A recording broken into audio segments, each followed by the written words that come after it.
चलिए जानते हैं आज देश और दुनिया की सिलेक्टेड काम की और महत्वपूर्ण 25 बड़ी खबरों को सिर्फ 10 मिनट में। पर अभी तक आपने इस वीडियो को लाइक नहीं किया है तो लाइक कर दें और इस चैनल को सब्सक्राइब भी कर लीजिए।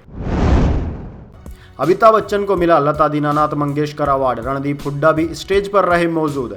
जी हां दोस्तों, अमिताभ बच्चन को लता दीनानाथ मंगेशकर अवार्ड से सम्मानित किया गया है। मुंबई के दीनानाथ मंगेशकर नाट्यगृह में अमिताभ बच्चन को इस अवार्ड से सम्मानित किया गया। अमिताभ बच्चन के साथ स्टेज पर रणदीप हुड्डा भी नजर आ रहे हैं। दोस्तों, अमिताभ बच्चन ने इस खास मौके पर एक किस्सा भी शेयर किया। चलिए दोस्तों जान लेते हैं इसके बाद अगली बड़ी खबर।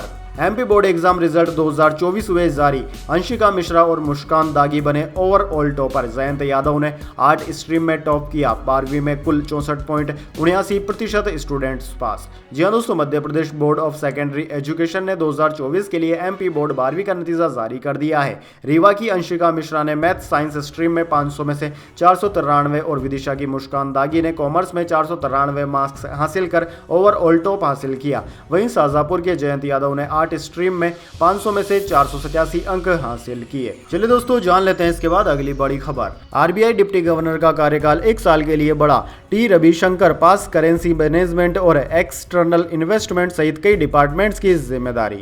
जी हां दोस्तों, केंद्र सरकार ने रिजर्व बैंक ऑफ इंडिया यानी कि आरबीआई के डिप्टी गवर्नर टी रविशंकर का कार्यकाल 1 साल के लिए बढ़ा दिया है। न्यूज एजेंसी राइटर्स के मुताबिक 1 साल के एक्सटेंशन का यह आदेश 3 मई 2024 से लागू होगा। उन्हें मई 2021 में बीपी कानून गो के रिटायरमेंट होने के बाद 3 साल के लिए डिप्टी गवर्नर नियुक्त किया गया था। वे 1990 में आरबीआई में शामिल हुए थे और तब से विभिन्न पदों पर काम कर रहे हैं। दोस्तों, डिप्टी गवर्नर का पद संभालने से पहले शंकर आरबीआई के एग्जीक्यूटिव डायरेक्टर्स में से एक थे। करेंसी मैनेजमेंट और एक्सटर्नल इन्वेस्टमेंट सहित अन्य डिपार्टमेंट्स की उनको जिम्मेदारी मिल रही है। चलिए दोस्तों जान लेते हैं इसके बाद अगली बड़ी खबर।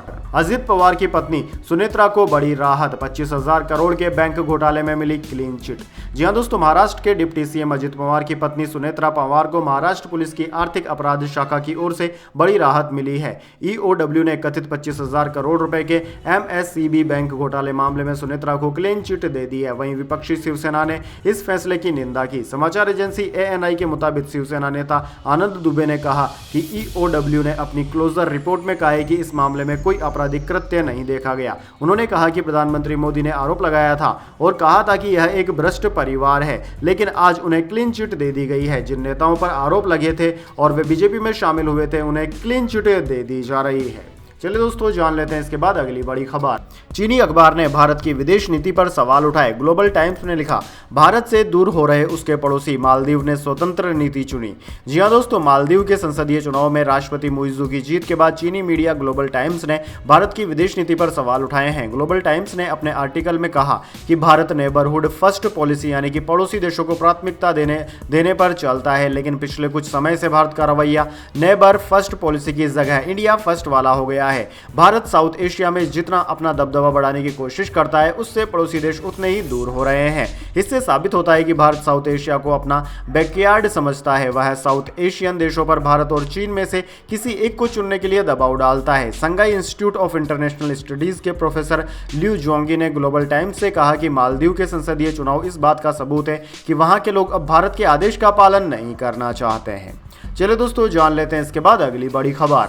आज सोने चांदी के दाम में तेजी। सोना 71,826 रुपए प्रति 10 ग्राम पर पहुंचा। चांदी भी 80,000 के पार हुई। जी हां दोस्तों, सोने और चांदी की कीमतों में 24 अप्रैल को बढ़त देखने को मिली। Indian bullion and jewellers association के अनुसार 10 ग्राम यानी कि 24 कैरेट सोना 228 रुपए महंगा होकर 71,826 रुपए का हो गया। वहीं 1 किलोग्राम चांदी 680 रुपए सस्ती होकर 80,687 रुपए प्रति किलोग्राम पर बिक रही है। वहीं दोस्तों बात करें दिल्ली के दामों की, तो दिल्ली में 10 ग्राम 22 कैरेट सोने की कीमत 66,750 रुपए और 10 ग्राम 24 कैरेट सोने की कीमत 72,880 रुपए है। चलिए दोस्तों जान लेते हैं इसके बाद अगली बड़ी खबर। कोटक महिंद्रा बैंक नए क्रेडिट कार्ड जारी नहीं कर सकेगा। ऑनलाइन खाते खोलने पर भी रोक लगी। खामियों को दूर नहीं कर रहा था बैंक। जी हां दोस्तों, भारतीय रिजर्व बैंक ने बुधवार को कोटक महिंद्रा बैंक को तत्काल प्रभाव से नए क्रेडिट कार्ड जारी करने से रोकने का निर्देश दे दिया। इसके साथ ही ऑनलाइन और ऑफलाइन बैंकिंग चैनलों के माध्यम से नए ग्राहकों को जोड़ने पर रोक लगा दी गई है। बैंक पर यह प्रतिबंध लगने का कारण बताते हुए आरबीआई ने कहा है कि 2022 और 2023 के बीच उनके पर्याप्त आईटी इंफ्रास्ट्रक्चर इंफ्रास्ट्रक्चर नहीं होने को लेकर बैंक को अपनी चिंता जताई थी, लेकिन बैंक इन कमियों को दूर करने में लगातार विफल रहा है। चलिए दोस्तों जान लेते हैं इसके बाद अगली बड़ी खबर। प्रधानमंत्री मोदी के मुस्लिमों वाले बयान पर लारा दत्ता बोली, सभी लोगों को खुश रखना मुश्किल, प्रधानमंत्री भी एक इंसान है।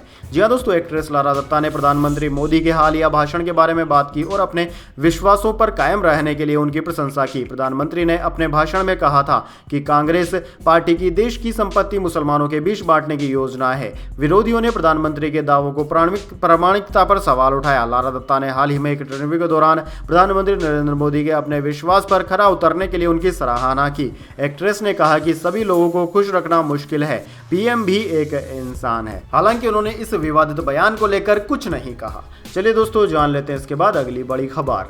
प्रधानमंत्री मोदी बोले, मैं शिवराज को दिल्ली लेकर जाना चाहता हूं। हरदा में कहा, इंडिया गठबंधन के लोग 1 ईयर 1 प्रधानमंत्री का फार्मूला बना रहे हैं। जी हां दोस्तों, हरदा में प्रधानमंत्री नरेंद्र मोदी ने मंच से पूर्व सीएम और विदिशा सीट से बीजेपी प्रत्याशी शिवराज सिंह चौहान की तारीफ की। उन्होंने कहा कि मैं शिवराज सिंह चौहान को दिल्ली ले जाना चाहता हूं। प्रधानमंत्री मोदी ने इंडिया गठबंधन पर भी जमकर निशाना साधा। उन्होंने कहा कि सुना है ये लोग 1 ईयर 1 प्रधानमंत्री का फार्मूला बना रहे हैं। इससे पहले सागर में प्रधानमंत्री ने कांग्रेस पर बड़ा हमला बोलते हुए कहा कि कांग्रेस धर्म के आधार पर आरक्षण देना चाहती है। कांग्रेस ने कर्नाटक में धर्म के आधार पर आरक्षण दे दिया। कांग्रेस ने गैर कानूनी तरीके से एक चालाकी की। प्रधानमंत्री मोदी ने यह भी कहा कि कांग्रेस इनहेरिटेंस टैक्स लेगी, मतलब आपकी संपत्ति लूटना चाहती है। चलिए दोस्तों जान लेते हैं इसके बाद अगली बड़ी खबर।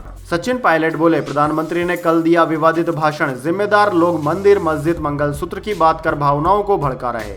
जी हाँ दोस्तों, पूर्व डिप्टी सीएम और टोंक विधायक सचिन पायलट ने प्रधानमंत्री नरेंद्र मोदी पर तंज कसते हुए कहा कि कल प्रधानमंत्री उनियारा में बहुत सारी बातें बोलकर गए जो अपने आप में विवादित है। जिम्मेदार लोग मंदिर मस्जिद मंगलसूत्र की बात कर रहे हैं, ऐसी बातें नहीं करनी चाहिए। इस तरह की बातें कर भावनाओं को भड़काने का काम हो रहा है, इससे परहेज करना चाहिए, भाषा की मर्यादा रखनी चाहिए। यह बात पायलट ने बुधवार को अपने सभा क्षेत्र टोंक में लोकसभा चुनाव की तैयारियों को लेकर कार्यकर्ताओं की मीटिंग के बाद मीडिया से बातचीत में कही।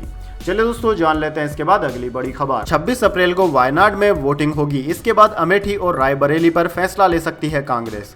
जी हां दोस्तों, लोकसभा चुनाव के दूसरे चरण की तारीख नजदीक है। दूसरे चरण का चुनाव इसलिए भी महत्वपूर्ण है क्योंकि इसी तारीख में वायनाड में भी मतदान होगा, जहां से विपक्षी नेता के प्रमुख चेहरे के तौर पर कांग्रेस लीडर राहुल गांधी प्रत्याशी हैं। इसी के साथ चर्चा अमेठी की भी है क्योंकि यह कांग्रेस की परंपरागत सीट रही है और इस बार के चुनाव में अभी तक कांग्रेस ने यहां से किसी प्रत्याशी की उम्मीदवारी तय नहीं की है। कांग्रेस सूत्रों के मुताबिक चर्चा है कि जब दूसरे चरण का मतदान 26 अप्रैल को होगा और वायनाड में वोट पड़ जाएंगे, उसके बाद कांग्रेस की नजरें रायबरेली और अमेठी पर टिकी रह सकती है। अमेठी और रायबरेली के लिए नामांकन 26 अप्रैल को शुरू होंगे। इस बात की प्रबल संभावना है कि राहुल गांधी और प्रियंका गांधी पूर्व पारिवारिक गढ़ से चुनाव लड़ सकते हैं। हालांकि सूत्रों ने इंडिया टुडे को संकेत दिया है कि इस पर कोई प्रगति 30 अप्रैल से पहले होने की संभावना नहीं है। चलिए दोस्तों जान लेते हैं इसके बाद अगली बड़ी खबर। टेस्ला की 4 महीने पहले बनी मार्केटिंग टीम हुई खत्म। सीईओ एलन मस्क ने 40 कर्मचारियों को निकाला। कंपनी में 10% कर्मचारियों की छंटनी का टारगेट।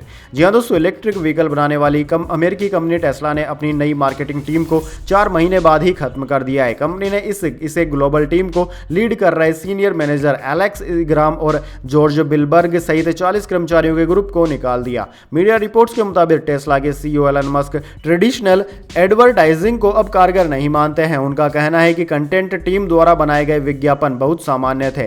टेस्ला ने पिछले साल ही ट्रेडिशनल एडवर्टाइजिंग का इस्तेमाल करना शुरू किया था। तब मस्क ने कहा था कि कंपनी थोड़ा विज्ञापन आजमाएगी और देखेगी कि यह कैसे चलता है। कंपनी फिलहाल आर्थिक खर्चों में भी कटौती कर रही है। हाल ही में खबर आई है कि कंपनी ने कैलिफोर्निया स्थित अपने डिजाइन स्टूडियो और कंटेंट टीम में भी कर्मचारियों की छंटनी की है।